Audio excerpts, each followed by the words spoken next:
Hello and welcome back to Dating Rehab with Anna Morgenstern.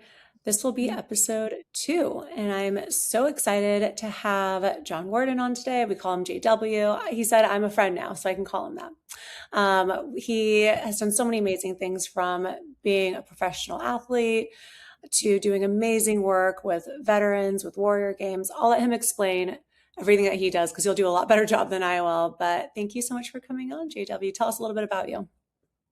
So thanks for having me. Yeah, I've had quite a life already, and hopefully much more to come. But yeah, I went from playing college football to being a professional cyclist to doing kids fitness events to then doing um, holistic health and well-being for the military veteran, first responder, and their family community. Amazing. Um, yeah, I feel like you've lived at least 3 or 4 different lifetimes from everything that you've done. What would you For say is sure. the most rewarding out of all the different kind of career paths that you've taken? Well, it's all different, right? So I think the best thing is that you leave an impression on the people that you're working with, and I think I've definitely done that. As far as from myself personally, the military veteran thing is by far the most fulfilling and rewarding thing that I could possibly do. I mean, just being able to see people who serve our country and sacrifice so much, and especially arms and legs. Um, and spirit in order to defend, freedom and liberty. And certainly that wreaks havoc in relationships, which I'm sure we're going to get into. Um, Yeah. but just to give How did you people decide that, to work with veterans? How did that come about? after I retired from professional cycling, I got a call from the Palo Alto VA from one of the clinicians there who was a big cycling enthusiast, and they were interested in setting up an adaptive cycling program for their suicide prevention program. And they thought that cycling would be good, but they needed some help in understanding how to create bikes for amputees and spinal cord injury, blind, whatever it was. And I went up there one day and went on a ride with the group. And after the ride, we sat in front of the hospital on the curb for about an hour and a half, 2 hours, and basically laid out a vision for what could happen. And 17 years later, we're still going. It's incredible. I have to ask because I know the women will be curious, but when you were a professional cyclist, um, were you dating then? Were you married? What was your relationship status at that point? I was very single. You would date as you could. I mean, certainly you meet a lot of people when you travel all over the world. The hard part is, the long distance relationship thing is very, very difficult, especially when you're talking continents. Hmm. Because I spent so much time in Europe. It was really hard. I sort of had a rule that I wasn't going to get married until, well, one, if I found the right woman, and number two, I was really interested in having a family, and it's really hard to raise kids when you're traveling, 30 weeks a year. Yeah, I can imagine. I mean, did it ever get rowdy? Like, did you guys go out and try to pick up chicks, or were you guys just like focused on We're the guys, race of at course. We're guys, of course we did. I would say the most rowdy race of all for the year, and there was a few of them, but I would say the most rowdy race was the Athens Twilight Criterium. It was a criterium in Athens, Georgia, so it was right by the University of Georgia, and it was a nighttime event. So by the time the race was over, it was probably close to midnight. And when you won, the tradition was that you took the trophy around to all the college bars afterwards, and the bartenders would fill the trophy with alcohol, and you would celebrate with whoever the patrons were. And so, can you imagine? Um, there'd be like 10,000 drunk college students watching the race, um, and then going to if you won the race, which we did a few times, going around the bars. And I remember one time signing some boobs and some other things. So it was by far, they're rowdy in Athens, Georgia. Let me tell you. Wow, I can imagine, being a professional athlete, doesn't really even matter the sport. like women are going to be attracted to that. Like that's just like a sexy thing. We can't help ourselves. There's no doubt that when you bring the trophy in and they fill it with alcohol, you have no shortage of friends. hmm So when did you end up meeting your wife? Was it post professional cycling? No, it was towards the end though. We happened to meet on a bike ride, and I was riding with the group that I normally ride with every Saturday morning, and we came upon her, and as our group at least often does, started chatting, and that was that. And we went on our way, and then like 2 weeks later, we ran into her again in a different spot, and then we talked a little bit, and then I said, "Hey, you should come on this ride," and then she joined one of the major group rides in LA, and then we went out and saw. It's one of those things you always remember. So we went out and saw LA Confidential, and then the rest is history. Very cute. Did meeting her kind of get you to want to retire from that, or was that separate? No, no. I mean, the last few years was we made a lot of good money, so it was not, there was no retirement. Retirement was forced, not Um, granted. But mhm. yeah, I mean, you just, when you meet the right person, you meet the right person, and you just know. I mean, they say that, and a lot of people, there's always a debate, love at first sight, but certainly significant interest at first sight. There was definitely some magnetic energy going on at the time, and yeah, That's so cute. And how long have you guys been together now? it'll be 29 years Wow. since our first So date. that's amazing. 29 years. I'm 7 months into my marriage. Yeah, so I So mean, far, they say you're in the honeymoon phase for the first few years, and yeah. you know, if it's still going easy, you're in good shape. That's what I always tell. Like, well, I mean, I'm sure we're going to get into it, but communication and patience, which I'm not a very patient person. Um, that's one of my definite faults. But just expectations, also like managing expectations, like what's realistic and what's not. Um, I think I'm sure we'll get into it, but human nature is undefeated, as I always like to say. Mhm. So, Yeah. you got to understand Meeting somebody. compatibility and problem solving and crisis management. Exactly. I do think, how old were you when you met your wife? I was 36, so I was Okay, definitely so you're older. a little older, because I do feel like when people got together in their early 20s, you had no option but to grow together. And so everything was kind of like, okay, we're going to do this together, build together, grow our wealth together. And now that people are getting married later and later, deeper into their 30s, 40s, even 50s for their first marriage, it's you're kind of in your own routine, you're a little more rigid, and to bring another person in feels a little bit tougher. I wonder, like, was that hard for you to integrate someone else into your life? Get a meeting her at 36, or did it kind of happen seamlessly? Well, the first thing I said is I warned her what you were getting into. I said, "This is what you're getting into. I'm not going to change. This is my livelihood, and if you don't like it, it's okay. And we can separate, but you have to understand what you're getting yourself into, and you have to accept it." And I think that was really key to the success. Was she got to experience a whole year of of the chaos that my life is and was at that time, Mm, and she had to buy into it. um, we were making good money. I didn't have like other job options, especially ones that I wanted to do. Like I was really good, the team was really good. I yeah. wasn't gonna there wasn't really an option to change, and a lot of women didn't didn't buy into that, and that's why you part, because you have to understand, and it works both ways, right? I had to accept her for who she Mm, was, and she had to accept me for who I was. And that's not, it's easier said than done. Let's put it that way. hmm I know how many people go into a relationship. They say women tend to do this where they think like, okay, I can change this. I can work with that, but I can change this. I can change that, and try to kind of, Frankenstein the type of man they're trying to be with.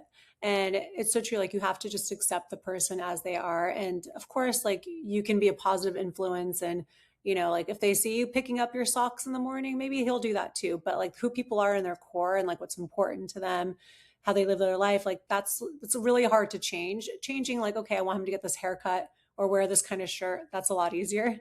But yeah, it's true, like you have to accept people, meet them where they're at, rather than marry someone thinking of their potential. I think that's a really important piece in dating.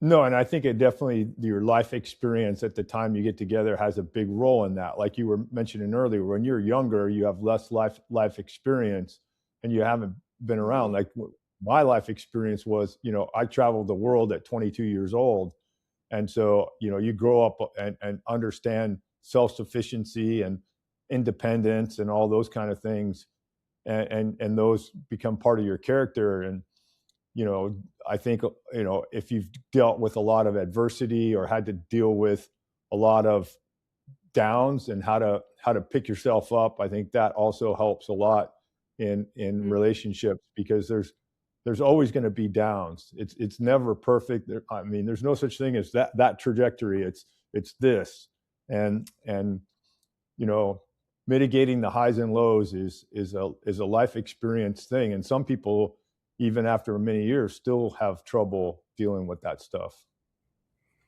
Of course. And, I think I'm so glad that we're finally in a place in the world where we talk about mental health and it's not a taboo thing to say, to raise your hand if you need help or if you are going through a tough time and, finding different ways to reach out to people or even like there's now, like chat GPT can be your therapist. There's so many different ways to get, to get help in a way. And it's not considered like a weakness anymore.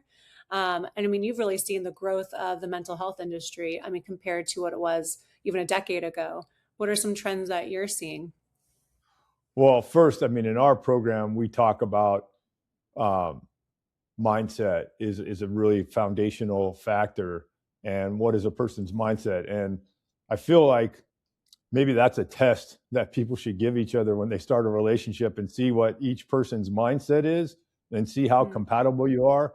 Because there's certain things that I mean, if you're talking about change, yeah, most of it's going to be tinkering around the edges versus like wholesale changes. Like you can debate whether the toilet paper rolls over or under, or how you fold the towels on the rack. Like those are things mhm, that we talked about before we got married. Like I wanted to know, like, how do you feel about this, or how do you feel? Because if you start arguing over stupid stuff, you're destined for failure. And mhm. there's always the big things, like, are you going to have kids? How are you going to raise kids? How are you going to Totally. discipline kids? Those are things that you have to talk about before even think about getting married. Because if you're not on the same page on that, then Mhm. then you're not going to be on the same page. And and kids are uh yep, I'm guessing you guys haven't quite got there yet, but hopefully soon. Yeah. Kids Soon, are yes. notorious for pitting one person against one parent against the other parent, as we all did when we were kids. And so, if you don't get the answer from mom, you go to dad. If you you don't get the answer from dad, you go to mom. So Yep. being on the same page on those kind of issues is really important for Mhm. success. And then, you know, don't argue. Like, my rule is don't argue over stupid stuff. I mean, big stuff, have a discussion and try to figure it out. But little stuff is not worth arguing over. Yeah, exactly. I feel well, I actually had like an astrologer type woman who she did my chart with my husband's chart and she said something really profound. She said, "You guys are really similar. So before you nitpick at him at little things he's doing, look at yourself and see if he could say the same thing about you. And if the answer is yes, She's like, don't say it. And I was like, that's actually really good advice for any relationship, any couple. And I really think about that when I'm getting annoyed where, he'll always wash a dish, but he'll never put it in the dishwasher. And so I'm constantly putting his dishes that have been washed, but in the dishwasher. And on his end, like I'll leave a shoe. I'll leave a shoe out here. I'll leave a shoe out there, or a jacket. And we kind of have this truce where he'll just put the shoes away and I'll put the dishes away and we don't talk about it. And it's like these Well, no, little things that, that's exactly what I'm saying. It's like there's certain things that you do. Like I don't like dishes in the sink, and so if I see dishes in the sink, I'll wash them and put them in the dish dryer. She likes to put them in the dishwasher, and I'm like, well, I don't care. It's, as long as the dishes are clean, who cares how they get there? right?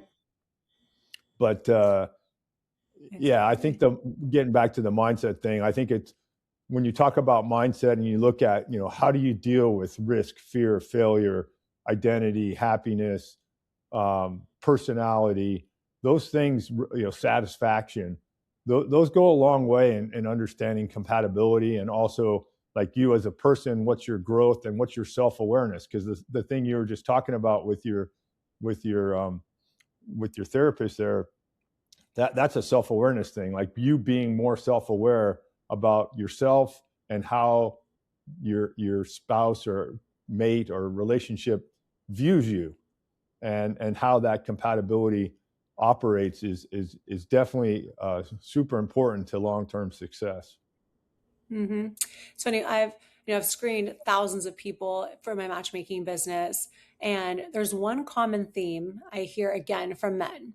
And these are men that are very successful. They're good looking. They're like a catch all around. Like any woman would want to go out with some of these guys. And they all have the same story where they had an ex who was absolutely gorgeous, but had severe mental health issues that were never addressed. And they tried to make it work for as long as they could. And then eventually they're like, I can't do this anymore. And I see that a lot with these guys where they're very attracted to the woman, and something about the highs and lows are exciting, I think, in the beginning, where it's like, oh, I don't know, like it's the highs are so high, the lows are so low, and like maybe I can save her. And eventually they realize that that's not really their issue to take on, and that they do want someone who's a bit more balanced in life. But they all have to go through that experience to get to the other side. Do you see that in any of the people that you work with, or any of the work that you do? Well, I mean, I think the biggest thing, it's more the opposite, right? So predominantly, I would say 70, between 70 and 75% of my people are men. And Mm, so the divorce rate, especially in the wounded, ill and injured veteran community, is significantly higher than the national average even. Um, and then a lot of these folks got married when they were young, you know, right. early 20s, even late teens for some. They got married and the person was whole, right? The person hadn't gone off and been deployed or anything like that. And so the soldier, the service member goes off, gets in the military, they have a life, they get deployed, they're gone for in the 2000 early 2000s, guys were having 18-month deployments. So you'd be away for like 18 months. The military did as good a job as they could in helping people connect, thank God for the internet and everything else. They started getting like apps like WhatsApp and Signal and Telegram and those kind of things where you could Stay communicate in touch with family. Hmm. internationally. Like I didn't have that when I was in Europe. I wish we did. We could do video chats and things would have been a lot more lot better. But the problem is when they came home, it was a service member who was dealing with PTSD, or he was dealing with losing a limb, or he wasn't the same person he was or she was when they went off to deployment. So now the spouse comes, the service member comes home to the spouse, and it's not the same person they married. And Mm, that is a really tough and stressful environment, going through that rehab and dealing with, a person who has, pretty significant injuries that they're trying to deal with, maybe anger management issues because of the frustration of those injuries. Um, a lot of things going on. They're heavily medicated because they're on all these prescription drugs, and it really creates friction in the relationship. And the spouse goes, "Look, I didn't sign up for this. I'm out," and they get divorced. And it's a, I mean, I would say that maybe 80% of my participants have been divorced, and Wow. it's a tough thing. It's a real stress. First of all, they're dealing with the mental issues of what they saw, what they did, what happened to them, what happened to their buddies, and then they're dealing with the relationship stress, and that's, I think, one of the reasons why the veteran suicide rates are so high. Hmm. Do they offer, like the military, do they offer like a lot of counseling, especially within the relationship to, try to get the divorce rate down? Is that something they're even thinking about? Oh, absolutely. I mean, I think they have a lot of, they have chaplains and they have other behavioral health people. Uh, I just think it's hard. Like, on a, I think as a country, I think we don't treat mental health, although we're trying to start that process. We don't treat it as a human condition. Um, when I talk about mental health and physical health and the difference between physical health injuries and mental health injuries, physical health injuries can be hereditary. They could be you break your arm. Well, almost all mental health issues are life experience acquired. So you acquire it because of some life experience you had, experience that you had when you were deployed, or maybe there was something that happened in your childhood, where you were beaten or abused or things like that. A lot in the female veteran community or female service member community, you know, um, mental, physical trauma, sexual trauma, whether it's harassment or actual something more like rape that happens, um, it's a pretty big issue. And we are not addressing it. In my opinion, we're not addressing it correctly. And we definitely do a different approach with my organization, Life Aid, and especially with the app that I created. Um, Yeah, tell us about the app. I think it's really important that people get information about themselves to become more self-aware. How do you understand your health? How do you improve your health? And how can you build a community of support to help you get through those rough patches? Hmm. Yeah, tell us about the app a little bit and what, because I remember you said you get a score based on how self-aware you actually are versus what you think you are. Tell us a bit about that. Yeah, so the app is called LifeScore, and it started. I started the idea in like 2016.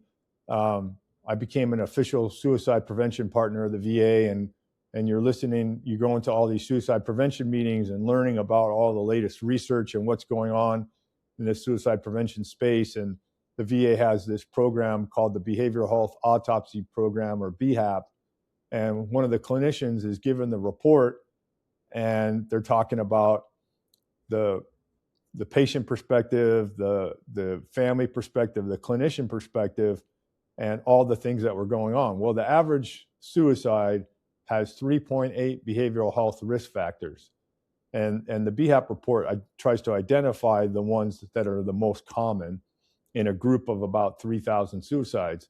And the first thing I'm thinking of is, why aren't we monitoring those, identifying those for people so they can gain self-awareness of what their issues might be, so that they could do something to be proactive about trying to help themselves, and do it in a Hmm. way that they don't need clinicians or they don't need anyone else to know, if they don't want to, so that the user can control who sees and who doesn't see their information.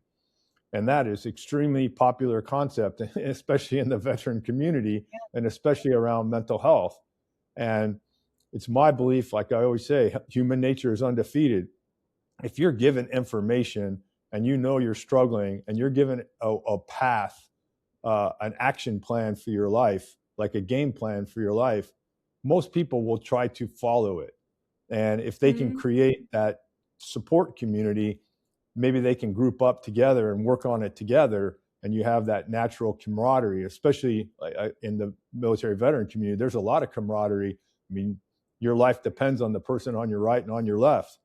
And so you right. take that concept into the civilian space, and you work together to improve. And the record of our success in helping people is pretty good. I mean, I think we've had close to 40,000 veterans come through the program, and we've only had one suicide in 17 years. So Wow. um, we're doing something right. Seems to be connecting with people.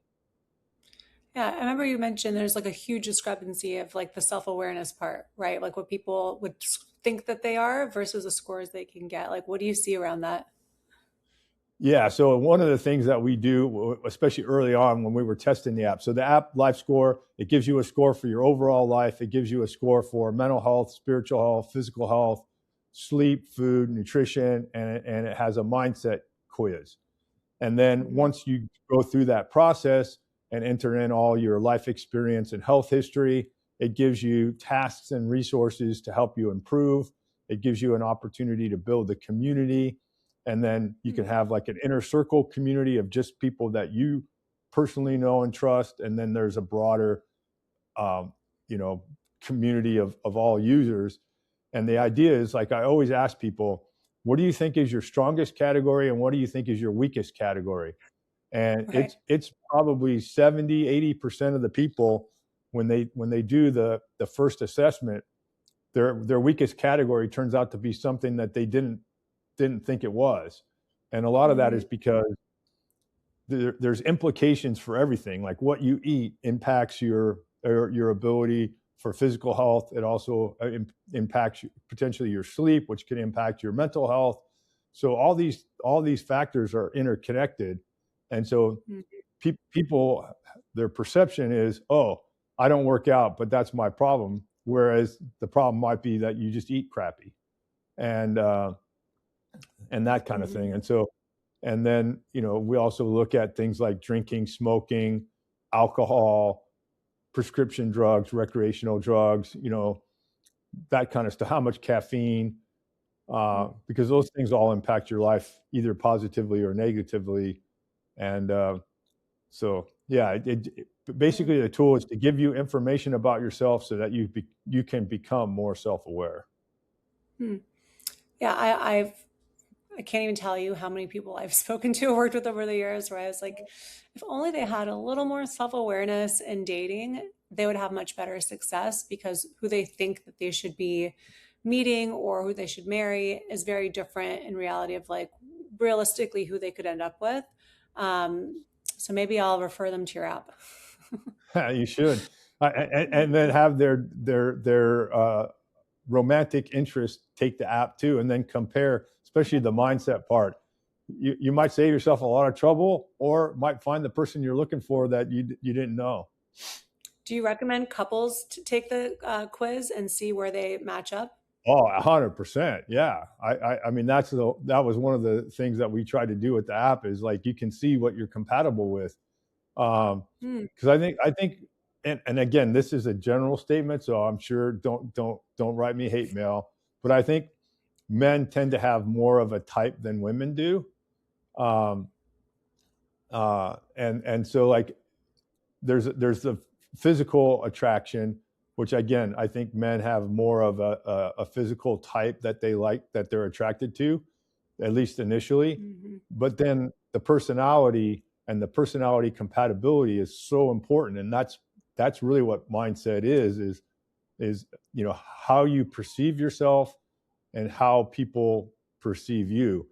Um, and Mhm. emotional intelligence is definitely one of the components of the app. And understanding that emotional intelligence factor is really important to, I think, the success of relationships. Absolutely. I mean, it's most women say they want someone emotionally intelligent, and they assume men are not. But then out, but then some of the women I speak to, they have kind of very superficial things they're looking for in men. I'm like, well, that's not really emotionally intelligent either. So I do think that both sides would benefit just from, kind of, but I do think that the people that probably need to take these tests the most are the most hesitant, resistant to them because they don't really want that self-awareness. But maybe something like an app where it's less someone in your face kind of saying like you're not self-aware, like through an app it's a little bit less I guess aggressive to you to get some feedback. Yeah, I mean, the app's not designed to find your perfect match. The app is designed to help you be the best person you can be. And if you're striving to be the best person you can be, you're probably going to attract someone that you feel is doing the same thing. And then, again, compatibility is an interesting science. Yeah. Yeah, that's amazing. Did you ever think that you would ever say the sentence, Prince Harry stole my idea? No, no, I never had that in my bingo game. No, Yeah. Tell us a that's a little bit while. about, I know, I mean, because I think we've all heard of Invictus games. Like, I feel like he's done so much press, like, we've all heard of that. But Warrior Games came first.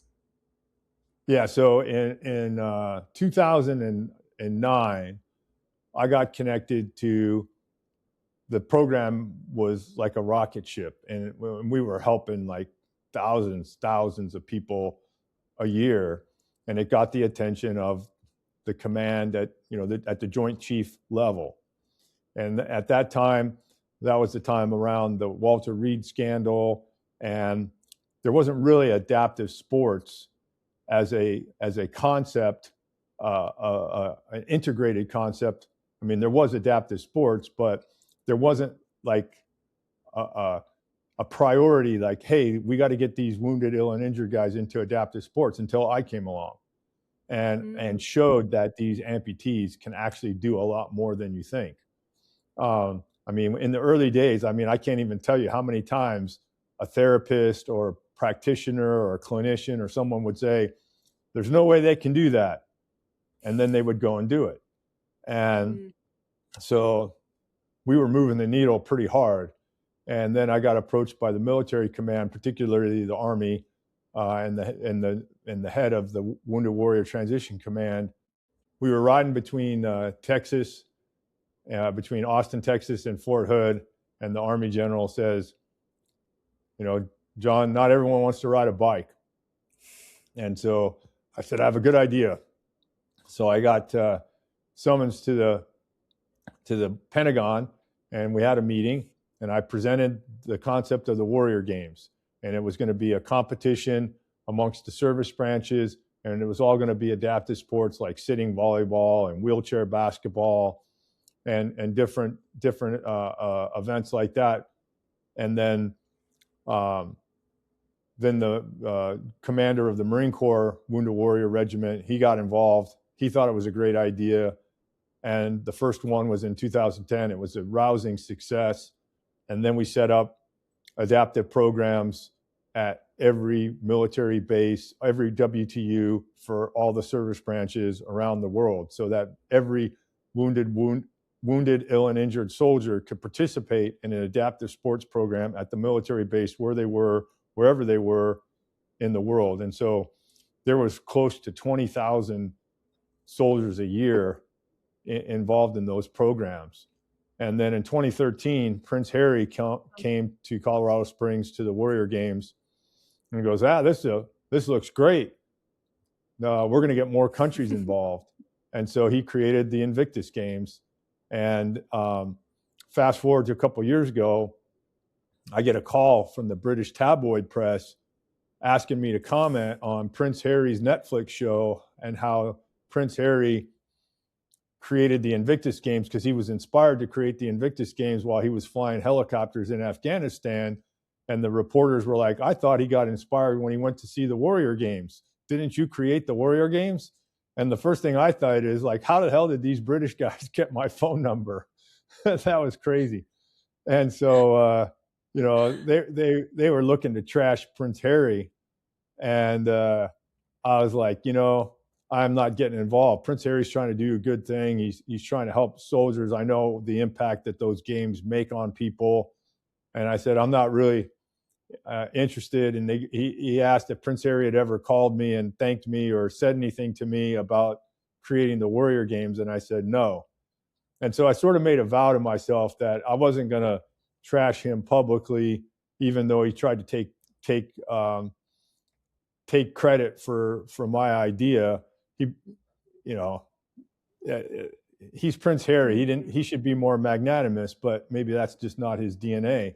So I always thought, like, one day I'm going to have an opportunity to say something about it, and I'm going to be able to say something in my way and get it out there in the public. So last October, I got a call saying, "Hey, we're going to present you with the American Exceptionalism Award for the work that you're doing for military veteran support and suicide prevention."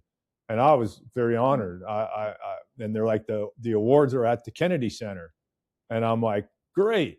And they go, you can give an acceptance speech, and I'm all, great. So I tell my team, I said, this is the chance. I'm going to say something, and I'm going to do it, that fits my personality. And so as I get on the speech, I'm like, I created the Warrior Games, and this guy you might have heard of, Prince Harry, he created this little thing called the Invictus Games, and everybody laughed, and it got a big laugh. And then I said, we're coming up on 250 years of American exceptionalism, and the Brits are still trying to catch up. And I got a standing ovation for that. That was amazing. At the end of the day, it's doing good for a lot of people, and that's the most important part. But it is nice to get credit when you inspire someone. Well, again, it's Prince Harry. If the shoe was on the other foot, I would have called the guy and said, "Hey, congratulations on a great idea. I'm going to do this thing, and we're going to help even more people." That would have been a better, more magnanimous way to deal with it. But again, he's got his thing, and like I said, I mean, he's helping people that need help, and that's the most important thing. Exactly. That's the most. Hmm. Well, we have to talk about the most important topic here is Love is Blind. I was surprised that you are also a fan. I can't get my husband to watch a single episode with me, but I'm always looking for people to, digest the episodes with and go through them and all the different dynamics of the couples. And yeah, so let's get into that a little bit. And have you watched all the seasons, or like, is this a new thing for you? No, I have to admit that I watch a lot of these reality shows. I do it for a couple reasons. One, like I said, human nature is undefeated, so I try to study the what's going on, the dynamic, the relationship dynamic, because it helps me for understanding how my app can help people. So that's the first reason I Hmm. got into it. And the first show that I started watching was Survivor. I've watched Survivor since season one, and I just got hooked on it. I mean, I didn't have my app back in those days, but I'm a really huge fan of Survivor, and I've met some of the contestants and had a chance to talk to them, and it's great because that show is mental, it's physical, it's emotional. There's you have to interact with people. I think part of the problem we have right now, especially with our young people, is they don't know how to communicate to one another. They don't have that social capability, social communication capability. The funniest thing I ever saw was my son, who's now 22, but when he was like 18, 19 years old, he would have all his friends over, and they'd be sitting in the same room, and they'd be texting each other. And I'm like, what the hell are you guys doing? I mean, you need to be talking to one another. I mean, him and his girlfriend sit there and text Yeah. each other when they're sitting in the same room. So that's not how life works. You got to be able to communicate effectively with people if you're going to be successful. So I really got into, Mm. Love Island, or um, Too Hot to Handle, or whatever, because they have to have social interaction and then try to predict like which couples are the most compatible or have the best chance. So Love is Blind is kind of interesting because first of all, you never know what you're watching is actually because of the way they selectively edit the show to make people look a certain way, because there's hours and hours of them in the pods, and so you never really know. But then you propose to someone that you've never seen, then you see them, and then immediately there's a reaction that could be it could go either way, 50-50, right? Because again, guys are visual creatures, and if that visual compatibility right out of the gate isn't what you think, then there's going to be some issues. And then the producers, the concept of the show is self-defeating because they throw everybody into a pot in Mexico, and then they throw you in to try to get you to go with whoever your second choice was. So it's right away, as the show was unwinding, they had this insane thing where one couple went to Malibu and the other 6 couples went to Mexico. And immediately I said, the couple that went to Malibu, they're going to succeed because they're going to go to Malibu. They're by themselves. They're able to focus on each other, and they're going to be able to grow and build a stronger connection. And that's the couple that is most likely to get married, is the one that went by themselves.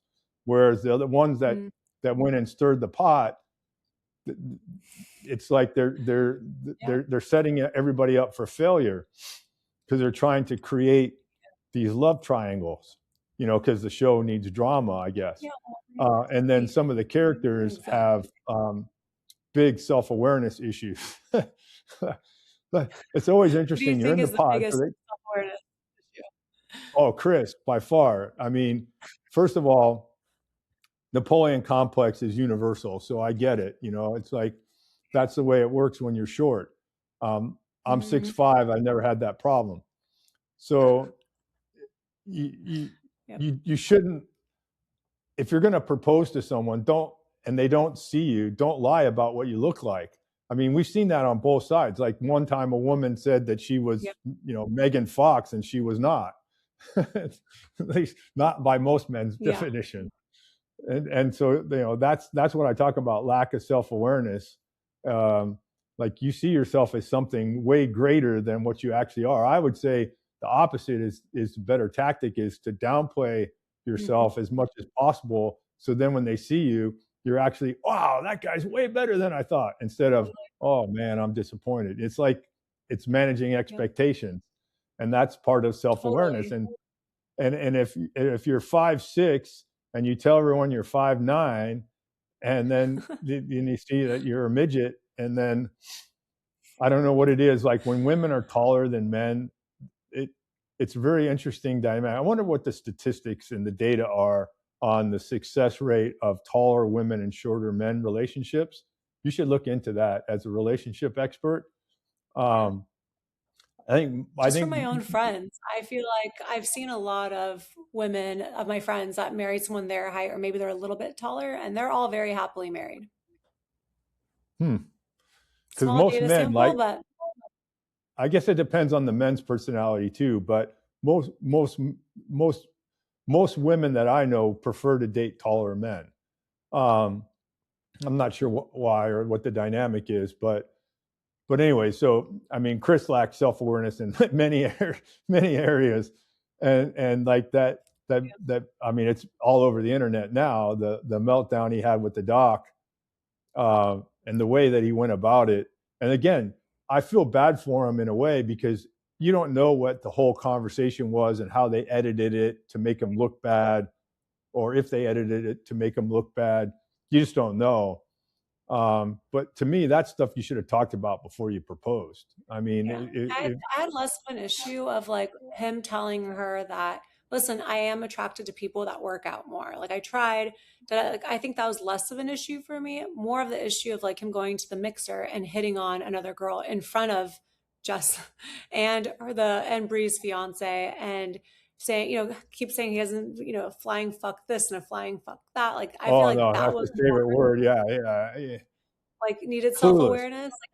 Like, I have respect for him for being able to have a very tough conversation and telling someone like the physical part has been tough for me and it's because of this. And he was trying to be upfront and honest. Obviously, she didn't need to know that like while they were having sex, that's when it was difficult. Like that was unnecessarily.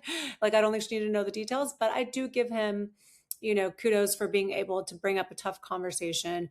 And I think he could have chosen words better, but like I don't think Alex is being honest with Ashley either. He's just like picking fights Oh with her no, and trying to make her like why would she leave her job in her hometown to move with him to Florida or Arizona when he's not even attracted to her? Like I think he needs to be much more honest with her because I looked at some articles and it was Brittany that told Ashley about what he said. Like he never told that to her. So Ashley only knew that there was any kind of issue physically from the girl and he has not been upfront with her. So if anything, I kind of give Chris like a little bit more, credit because of that, because Alex is just kind of keeping her too much in the dark.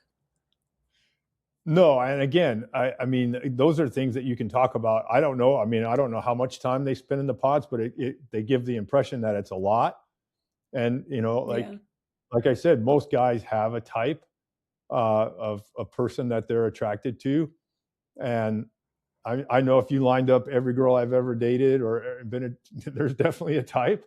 Um, but Me too. I think that you know Alex is yeah, he knew. I mean, they kind of said it under the reveal. He goes because she asked him when they're sitting on the couch. She asked him, "What kind of girl do you normally take?" And he goes, "Dark hair."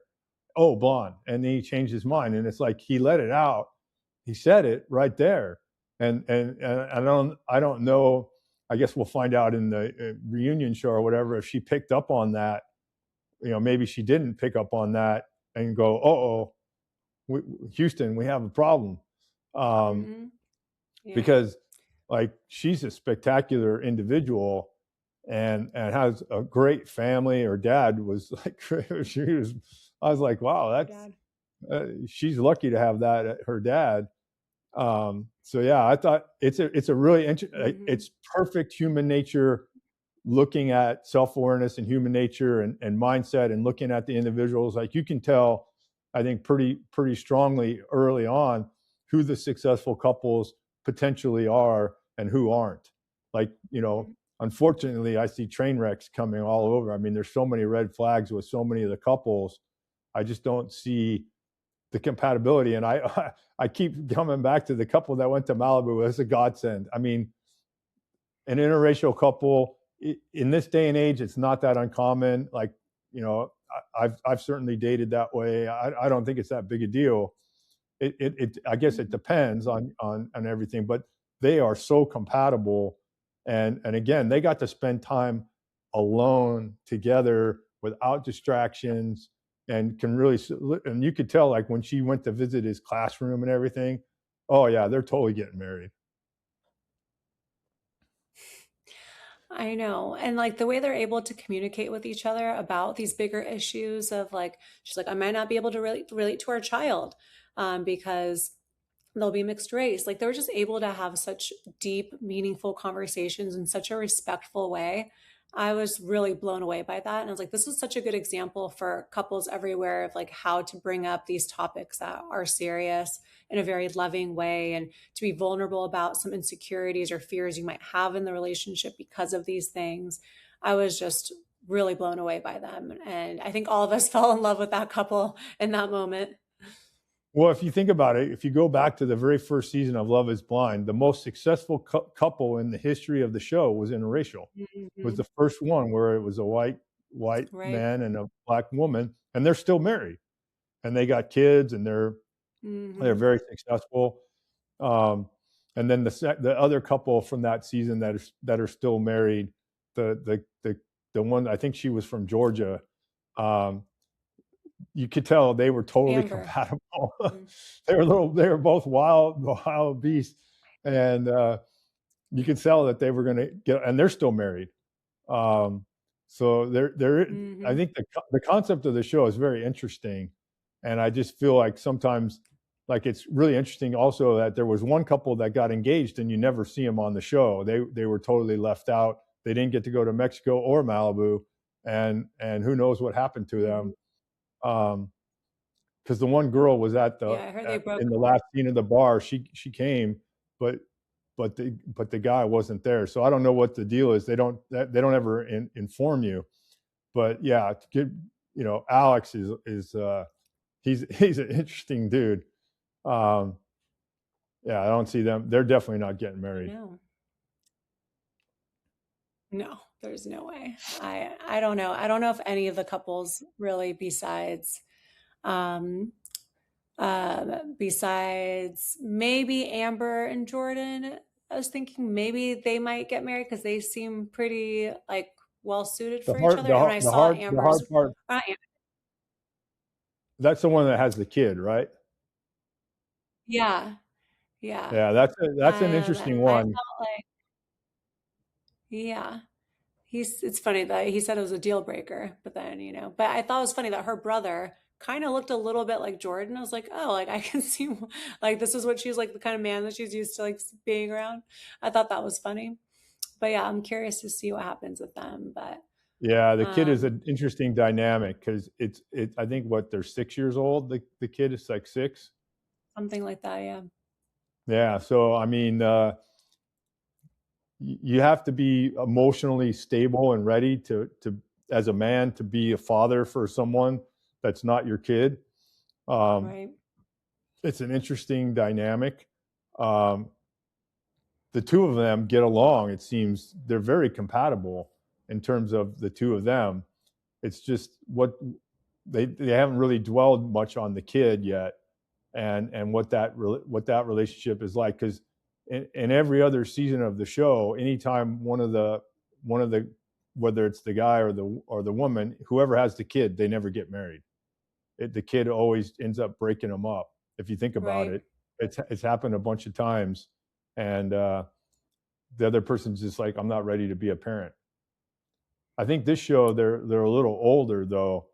The Right. group as a whole is a little older. Instead of like young 20s, I think they're almost all in their 30s. I think so. They like Yeah. the woman doctor's 38 or something. Um, Hmm. so that that extra 5 years of life experience makes a big difference, especially like if you're like me and you traveled the world for 5 years, you're totally a different person. Hmm. Absolutely. Yeah, I'm excited to see the next drop of episodes, but let Every everyone Wednesday. know. I know, I can't wait. But yes, let people know where they can find you and get more information about what you do and how they can get involved, all the things that you want to plug. Feel free to do that now. Yeah, so I have my own YouTube channel at Life Aid Hope. So make sure you like and subscribe, as you should, to Anna's channel. Um, you can find the app. It's a free download at getlifescore.com. Getlifescore.com. Whether you have Apple, Android, and there is also a web version of the app. If you don't, for some reason, have a phone, like I don't know who that would be, but um, so you can get that there. And Life Aid Hope is our website. If you know anyone who struggles with life and just needs a little hope, purpose, and community, um, I get contacted every day by someone who's just needs a little extra, and it's a very welcoming environment. We do a lot of programs. We partner with local sports teams, and we just do social, physical connection stuff, and keep people in the game of life. Amazing. Incredible. Well, I appreciate you coming on and chatting with me. I feel like we could talk Love is Blind for like hours and hours. So we'll have to follow up after Wednesday. Get your thoughts. Oh no, I was going to call you on Thursday and say, "Hey, did you see what happened?" Because there was so many interesting dynamics, and we should do that with Love Island and those other ones too, because they get some characters. I think some I of the, like, love is are not Love is Blind, but Love Island or Too Hot to Handle. I want to say that a lot of people just go on that show so they can build their Instagram clientele, not so much that they're trying mhm, to get in a relationship. And then, when we were talking the first time, part of the issue is like, uh, the person, whoever it is, man or woman, is like the king of their dating world because they're so hot, and then all of a sudden they get thrown into a group of all hot, and then all of a sudden they're not hot and they're at the bottom of the uh, totem pole, and they don't know how to deal with that. Their emotional intelligence and self-awareness doesn't help them understand, and that's where the personality takes place. Because I say to everybody, like, I live in LA. Hot women are a dime a dozen. Like, you could just go out and spit in the wind and find 100 hot women, but how many of them have personality or have any kind of self-awareness? It's a shallow pool. And I think that, mhm, one advice to people is work on yourself and always be in love with yourself and understand what that really means.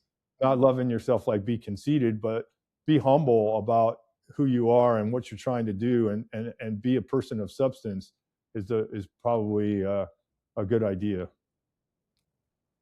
mhm. Absolutely. Be someone that you're proud to be, for sure. Yeah, Perfect. work on your identity and Well, not your we'll reputation. I That would love be a that. good thing.